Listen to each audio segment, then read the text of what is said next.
ప్రధాని నరేంద్ర మోదీకి జనసేన అధినేత పవన్ కళ్యాణ్ లేఖ రాశారు. ఆంధ్రప్రదేశ్ రాష్ట్రంలో ఇళ్ల నిర్మాణం పేరిట భారీ కుంభకోణం జరిగిందని పవన్ కళ్యాణ్ లేఖలో పేర్కొన్నారు. అక్రమాలపై కేంద్ర దర్యాప్తు సంస్థలతో విచారణ జరిపించాలని పవన్ కళ్యాణ్ కోరారు.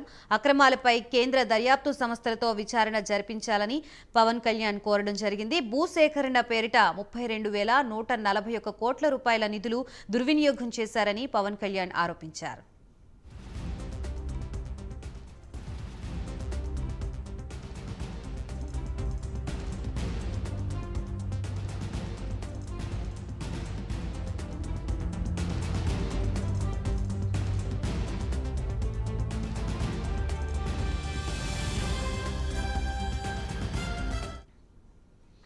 ఇళ్ల పట్టాలు నిర్మాణాలపై ప్రభుత్వం విభిన్న ప్రకటనలు చేస్తుందని సీబీఐ వంటి సంస్థలతో దర్యాప్తు చేయిస్తే వాస్తవాలు తెలుస్తాయని పవన్ కళ్యాణ్ అన్నారు.